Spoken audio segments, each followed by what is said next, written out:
This festival hall, decorated from top to toe, can rightly be considered Pierre Cowper's masterpiece. He developed the plans not only for the building, but also for all the decoration inside, thus creating a true Gesamtkunstwerk. All the elements work together. All emphasize the glory of Dutch art and history. For instance, the splendid stained glass windows. They depict the development of the arts and feature all the most important Dutch artists. On the walls are panels by Austrian painter George Sturm, glorifying scenes from Dutch history. High under the arches are personifications of supreme ideals such as faith, charity, and justice.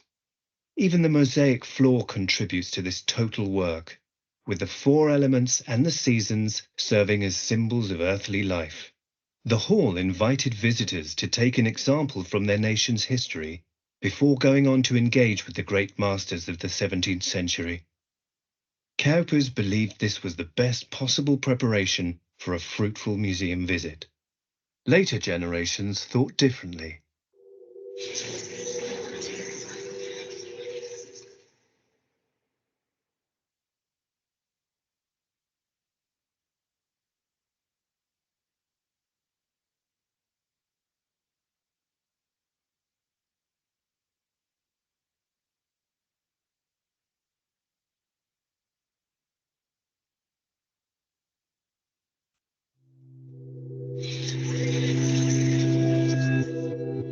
This civic guard portrait of Amsterdam's militia company of District 11 led to a falling out between Frans Hals and his clients.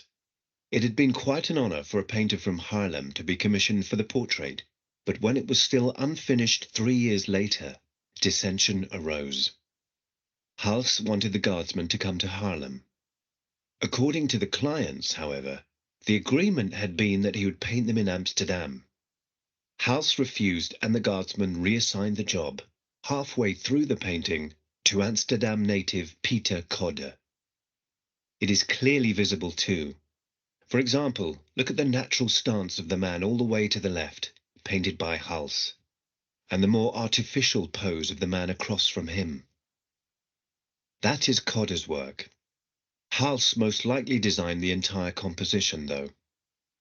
During the 18th century, someone described the figures as so brittle and thin that they can rightfully be called the meager company. That is how this painting got its nickname.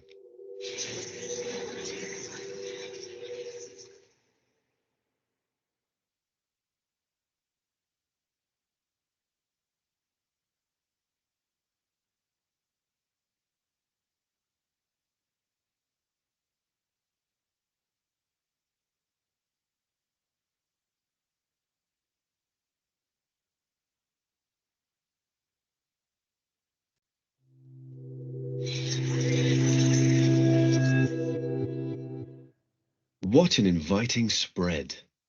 These cheeses, apples, nuts, and olives all look real enough to eat. Equally realistic are the fragile Chinese porcelain and the filled wine glass, with the tablecloth behind it shining through. Van Dyck was a pioneer in this genre and an expert at depicting all these different materials. To heighten the sense of depth, he deliberately balanced the pewter plate, which so beautifully reflects the apple, on the edge of the table. And just look how the apple peel spirals provocatively down the side, as if it could slide off at any moment. Still lifes were popular in the 17th century, and not just for their technical brilliance. Often they also had a deeper significance. For instance, the juxtaposition of aged and young cheeses could symbolize the transience of life. However, these cheeses are all old, albeit differently colored. You can tell from their crumbly consistency. Cheese itself was associated with perishability. It's therefore likely that 17th century viewers would have understood this lavish spread as an exhortation to temperance.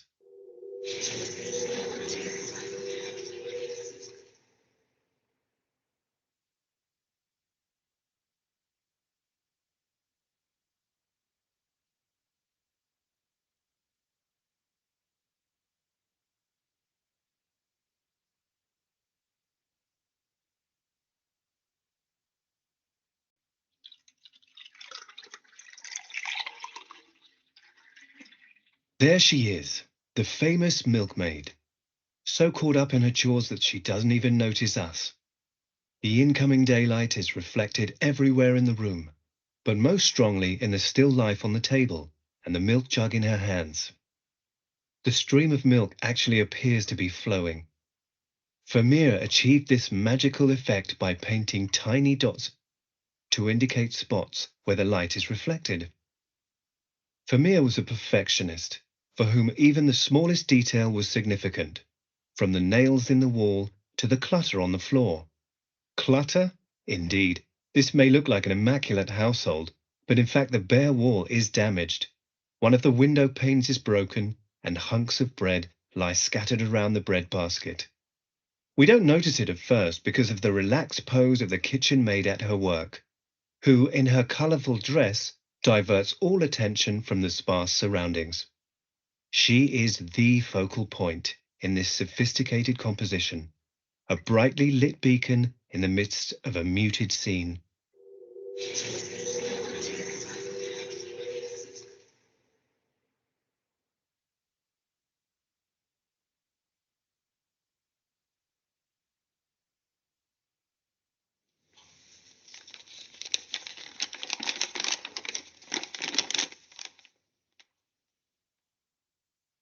Standing in the early morning sunshine is a woman, absorbed in reading a letter. Nothing in her expression hints at its content. What does it say? Is there any link with a map on the wall behind her? Is she pregnant? We don't know. In fact, very little is known about either Vermeer himself or the meaning of his paintings. We do know that this is a scene from daily life. In the 17th century Protestant Netherlands, reading and writing was practiced widely by both men and women. This reading woman is the clear focus of the picture. Vermeer has placed her in the center of an austere room defined by the straight lines of her chairs and the map. Against this streamlined, almost modern composition, her rounded figure stands out.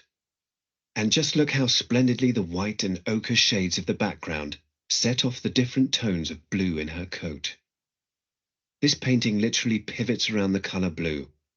Vermeer used traces of it in the shadows on the wall, in the stick and knob on the map, and even in the woman's arms.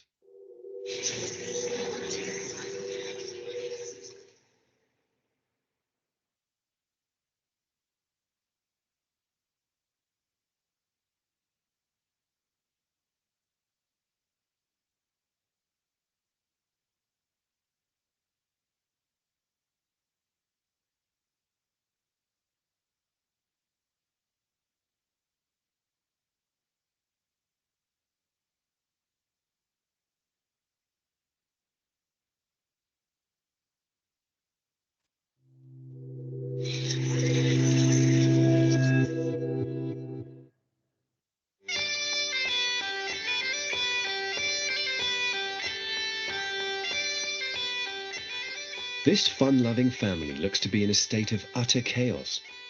Young and old are visibly enjoying their fill of unrestrained smoking, drinking, and music making. The slip of paper affirms this. It bears the text, "As the old sing, so the young pipe," which is to say, children will follow their parents' example. The father's clearly been over imbibing.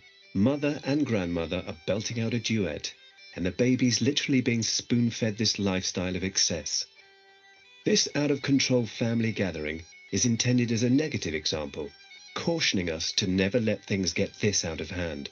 Jan Steen expertly rendered the figures' effusive moments and facial expressions, which already distinguished him in his own day. Compare this to the dignified and calm poses of the figures in the other 17th century paintings. Steen was a consummate storyteller and had no problem poking fun at himself. He often included himself in his own paintings. In this one, he's the figure blowing the bagpipes, an instrument that in 17th century signified a fool.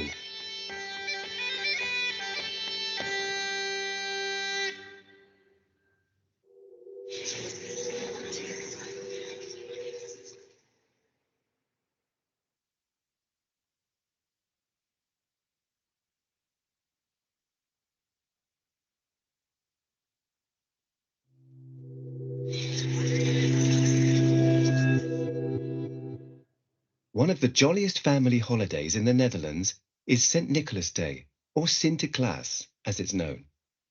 Originally a Catholic feast day, this holiday has been popular for centuries. Traditionally, on the evening of the 5th of December, children place one of their shoes beside the fireplace and sing Sinterklaas songs. Their shoes are then filled, as the saying goes, sweets for the sweet, birches for the naughty. Children who have been good, such as the girl and the laughing boy, have received gifts and sweets from St. Nicholas. But naughty children, like the boy crying on the left, have gotten a birch, actually a small bunch of twigs. The maids hold up his shoe with the twigs sticking out, while his brother points to it, visibly gloating. But all's well that ends well. The boy's grandmother beckons him to look behind the curtain, where a nicer surprise awaits. The gestures and expressions of the family all tell their own tale in this lively and spontaneous scene by Jan Steen, storyteller extraordinaire.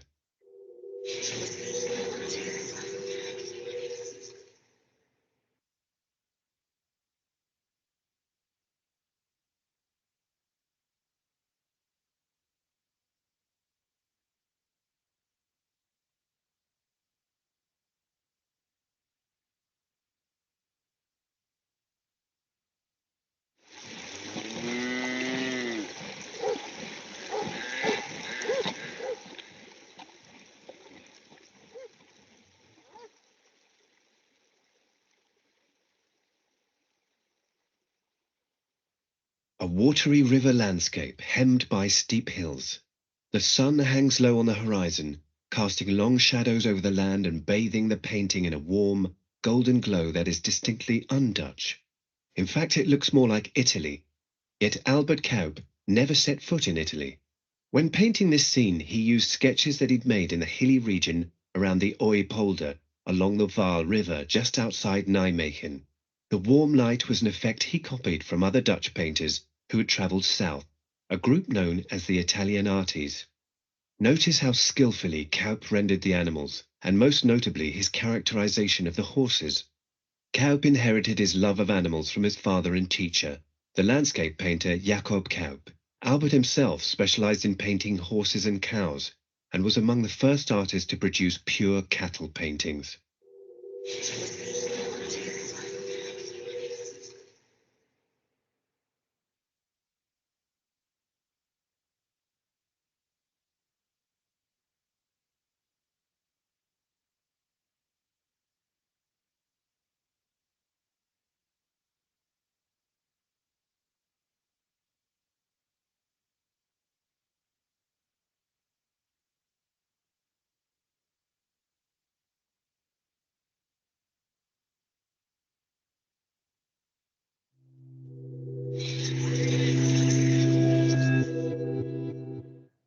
This is the Holland everyone knows.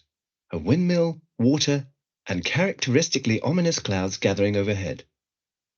Jacob van Ruisdael has turned it into a dramatic spectacle. The sky occupies 3/4 of the composition and is perfectly balanced by the landscape and the windmill proudly towering over its surroundings. And then there is the light. Breaking through the threatening clouds, it almost spotlights the windmill and picks out random passages of the landscape. It grazes the tops of the bushes and reflects off the orange roof tiles and the clothes of the three women in the right foreground.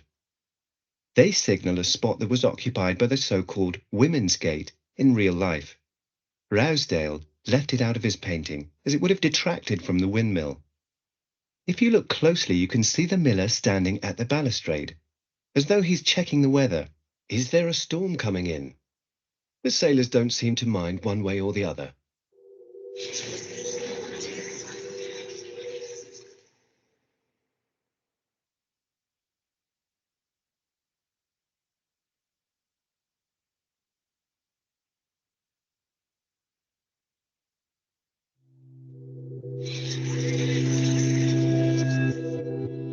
It's one of those typical Dutch days. Grey cumulus clouds fill the sky. You are looking at Haarlem, the painter Jacob van Ruisdael's native city, from the top of a dune. The section of dune visible in the foreground at the right emphasizes the grand view. Zigzagging past rows of trees, houses, and meadows, our gaze is drawn to the Haarlem skyline, where St. Bavo, or Great Church, towers over everything.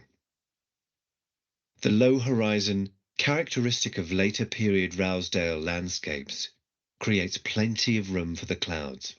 They provide the interplay of light and shadow that creates a dramatic effect. There was clean water in the dunes, and consequently this was where the laundry was done for affluent city residents. The wooden stakes on the flattened dune at the lower left served as a drying rack. White linens were laid out to bleach in the sun. Furthermore, Haarlem's surrounding countryside was extremely popular amongst city dwellers. Traveling by horse-drawn cart, they would enjoy the bleaching fields, dunes, and fresh sea air.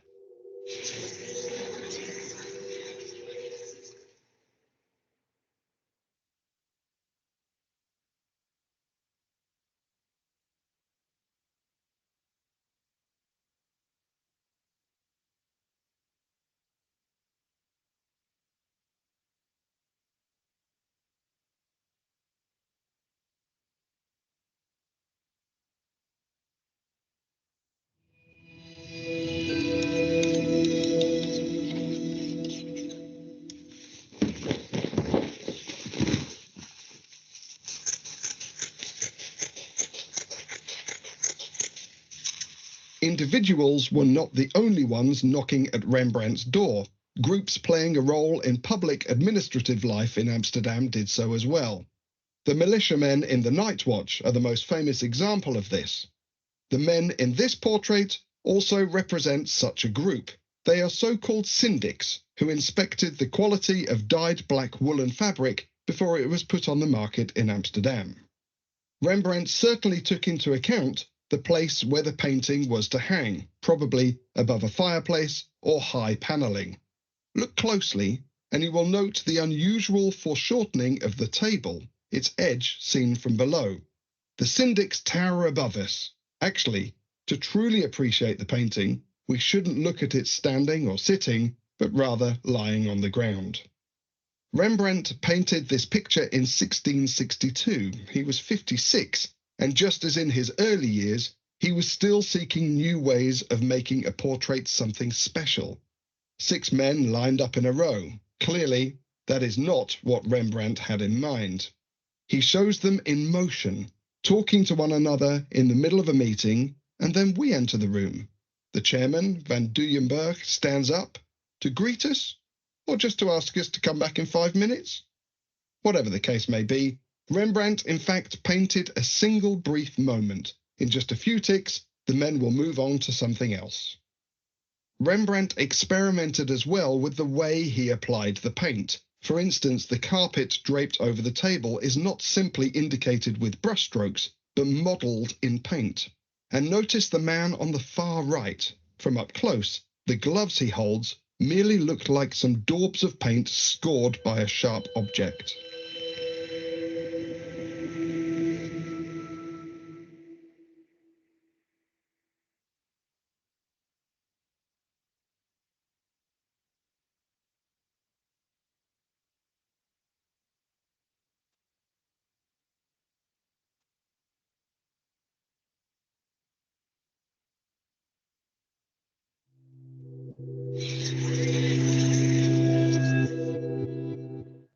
Here they are at long last. The pair of Rembrandts purchased jointly by the Netherlands and France for 80 million euros apiece. The paintings are justly famous, being the only full-length pendant portraits Rembrandt ever painted. In fact, portraits on this scale were usually only commissioned by the nobility. So were Marten Solmans and Opien Coppet on an ego trip when they asked Rembrandt to paint these portraits. Newly wedded, they were young, rich, and up-and-coming. The next generation was also already on the way. Later that year, they celebrated the birth of their first son. At this point in their lives, in 1634, Opien and Marten were on top of the world. In their early 20s, both are dressed in the height of fashion, in costly black silk, ribbed for him, polka-dotted for her, with luxurious lace collars and cuffs, and stylish rosettes at their waists. Martin is particularly flashy. With those garters and massive discs on his high-heeled shoes, walking must have been quite a challenge.